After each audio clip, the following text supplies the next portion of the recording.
আসসালামু আলাইকুম। আজ ঐতিহাসিক 5ই আগস্ট। ইতিহাস শুধু লেখা হয় না, ইতিহাস লেখা হয় মানুষের সাহস, ত্যাগ আর রক্তাক্ষরে। সেই ইতিহাসের একটি অধ্যায়কে শ্রদ্ধাভরে স্মরণ করে শুরু করছি আমার আবৃত্তি।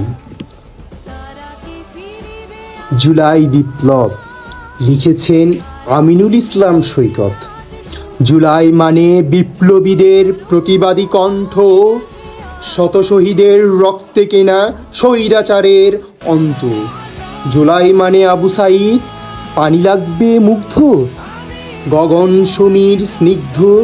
জুলাই মানে মায়ের কান্না, বাবার কোলেতে লাশ, দুঃশাসনের শিকল ভাঙার রক্তিম এক ইতিহাস। জুলাই মানে সার্বভৌম বাংলাদেশের চুক্তি। এই চেতনায়, এই প্রেরণায় মিলবে সদা মুক্তি। ধন্যবাদ।